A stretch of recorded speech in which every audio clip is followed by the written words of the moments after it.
Thank you very much. Good morning, everyone. So I'm going to close out the session talking about the milk analytics score and the resources that we've built over the last few years dedicated to analyzing composition of human milk. All right, so this is a slide that we had in the presentation 2023, so 3 years passed. And just to reiterate that, I think traditionally we've seen human milk as a pure vehicle for the drugs that we give to mom. Maybe there's some metabolites that go through the milk, and that's what we're worried about. But we clearly think that there's a bigger issue here when it comes to human milk. One is something that Shirley already alluded to, is that maternal therapeutics may alter human milk composition. And human milk contains a lot of bioactive components that are critical for the health and development of the infant. So I think that's a paradigm shift that we made early on, where it's not just about drugs making it through milk to the infant, but critically changing milk composition, which then impacts infant outcomes. But there's another way to look at this, is that there are human milk components that alter the metabolism and efficacy of therapeutics we give to the baby. We know that there's lots of components in human milk that change microbial communities in the gut of the baby, for example, and that could then change the efficacy and absorption of many other things of the drugs that we give to the baby. And then last but not least, and I'm not going to talk about this here, but human milk holds the promise, holds a lot of bioactive components if we understood them on a deep mechanistic level, that we could use those components, make them synthetically available as therapeutics for people of all ages. And we have a few examples there where we're looking currently at very early life, so preterm infants, looking at oligosaccharides and how that potentially could treat necrotizing enterocolitis, but also at later stages for arthritis, atherosclerosis, and other chronic inflammatory diseases where there are human milk components that could actually treat those diseases later on in life. So I'm not going to talk about this much here, but something to keep in mind that there is a lot to think about when it comes to human milk.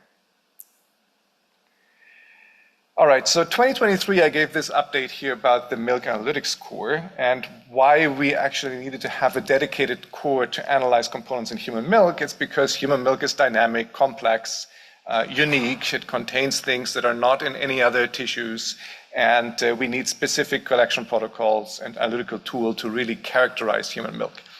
Human milk is not plasma, is not urine. We need dedicated methods that are validated for human milk as a very complex matrix.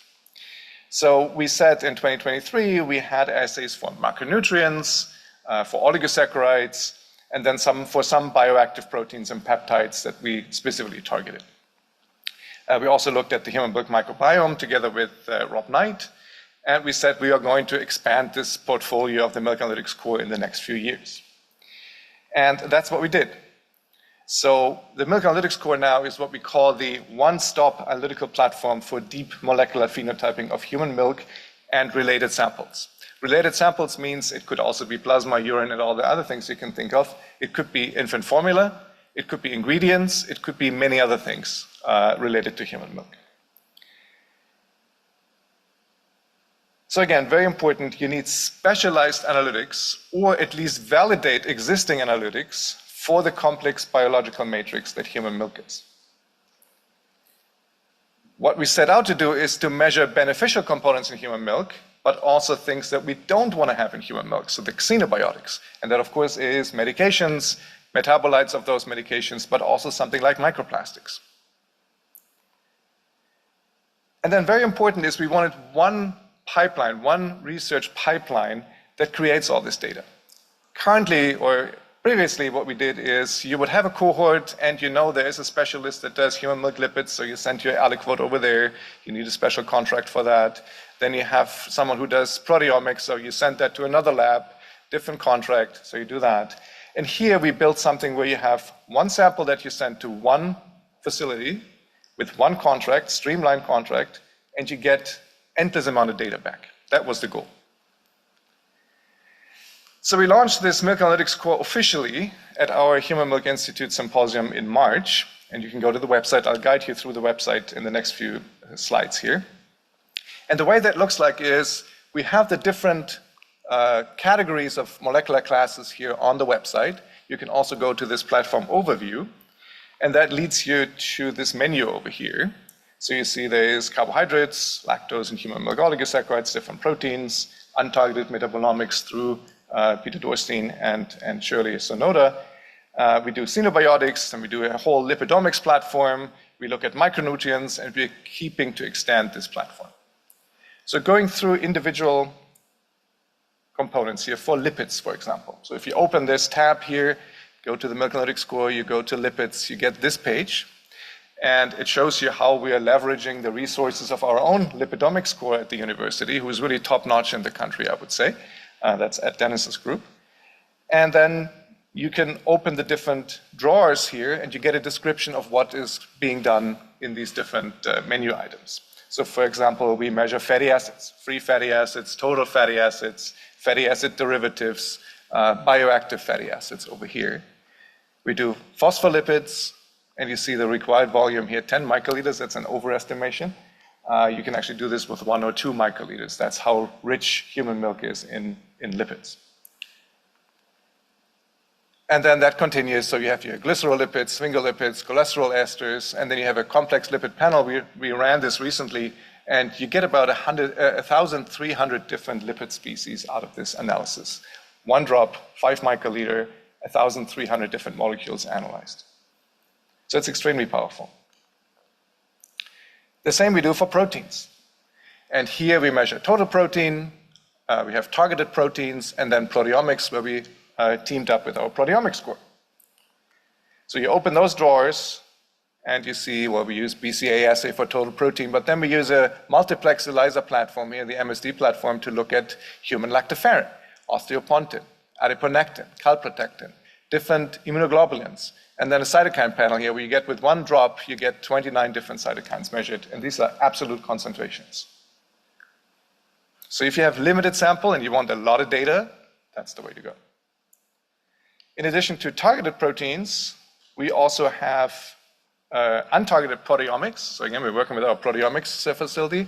You get peptidomics, post-translational modification analysis, and all these are validated for human milk. Previously, you would get around 1,500 different proteins and peptides out of proteomics for human milk. This platform gives you 3,500. So you more than doubled the amount of data that you can get out of a drop of human milk. We also do enzyme activity measurements. Human milk is very rich in proteases, lipidases, or lipases, sorry, and other digestive enzymes that help the baby digest the milk that goes in. So these enzymes are dormant while they're in human milk. The moment they get into the baby, they start to become active and aid the baby in digesting proteins and lipids and other things. So it's a key component of the digestive system, if you want. So we measure that as well. Then we've built a large platform using ICP-MS to measure minerals, trace, and ultra-trace elements. So that's simple things as sodium, magnesium, phosphor, potassium, calcium in the macromineral panel here, but then also trace and ultra-trace element panels. And then we have individual special assays here where we look at mercury, for example, heavy metals, arsenic, selenium, iodine. And you see that this panel here gives you what kind of elements we're currently measuring, and we're trying to add more and more assays to that. Then what you see down here is vitamins, very important. That's something we're still working on currently. So we're still validating those vitamin assays, both water and fat-soluble vitamins. So the goal is really to deeply phenotype the molecular composition of human milk and see how maternal exposures, in this case medications, change that composition, but also how that composition is related to infant outcomes. Now, once you know what you want to analyze and you look through all these different menus, are you ready to go? What are you doing next? So first thing, of course, is how much volume do I need to provide for each of those assays, and how much does it cost? So all that is transparently on the website here, and most of these volumes are overestimated just to make sure that if we need to run a sample again, or if there's something left in the tube, that we have enough volume. And then we really try to streamline the process from first contact to data delivery. And I think that's key. So there is a project request form on the website where you can type in your name, your contact information, a short description of your project, how many samples would you like us to analyze, and what do you want us to analyze them for? Is it oligosaccharides? Is it micronutrients? Is it metabolomics? So you just simply click, and that is turned into a statement of work. So we have a quick call about the project, and then we design a statement of work and send this to you for review. And then we try to negotiate a service agreement, which can take forever. If you've ever worked with a core, this is usually, it takes much longer than doing the actual research. So we worked together with our legal team and said, we would like to have a minimum service agreement that everyone can agree on and cut down the time of negotiation as much as possible. Because that can take sometimes 6 months, 9 months to get something negotiated and fully executed, and we don't have the time for that. So we tried this out recently, and we used that streamlined MTA, and I'm a big fan of LinkedIn, so I'm showing you this here. So we tried this out with the University of Washington in Seattle, and we were able to send them the contract and get the fully executed contract back within 48 hours. Won't always happen that fast, but it shows you that there is apparently not that many things in the contract that people need to go back and forth all the time. So this is certainly record-breaking. 48 hours won't always be like that, but that's our goal, to make that time as short as possible so that we can actually do the research.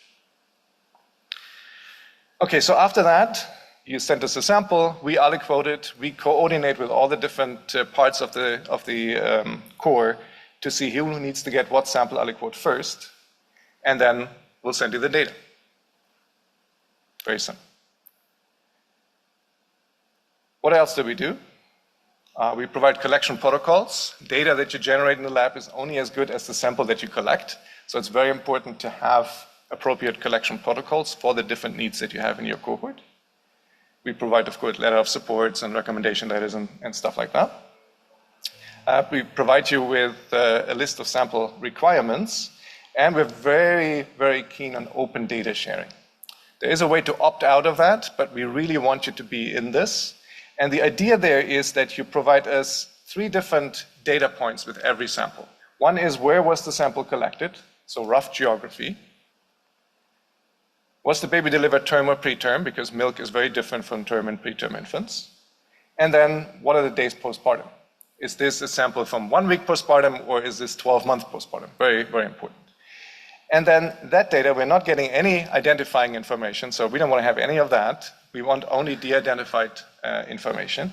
And out of that, we're building a human milk data hub that is publicly available. So for every sample that we analyze, and the goal is here, we've done this for oligosaccharides for 50,000 samples from around the world. So the goal is to really show, here are the samples in, let's say, Indiana, collected in Indiana, from this and this time point postpartum, and their composition looks like this. And then you get value references, so to speak, that in this area, milk composition for this and this looks like this. So we're hoping to make this available as a platform publicly that people can then start crunching data and playing with the data and generate new questions that we can answer together. Okay, like I said, this is live since March. There are flyers outside on the registration desk. You can take those, but you can also take this QR code here and get to the website. Acknowledge here the support of the university. The university gave us, through the Human Milk Institute, resources to buy a couple of mass bags, some staff support as well. The Mother Milk Infant Center of Research Excellence, which is endowed by a foundation in Switzerland, also pitched in some money. And then, of course, the majority here came from the MPRINT Center of Excellence from the NIH to build this milk analytics score over the last 5 years.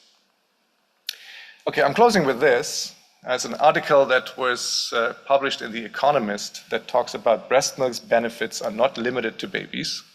And the last sentence of that article I thought was quite telling. It says that neglect of breast milk will rank as one of the great embarrassments of scientific history. And I fully agree with that. So I leave you with that, thanking lab members and everyone who's involved in that. And I think we're taking questions after this. Thank you.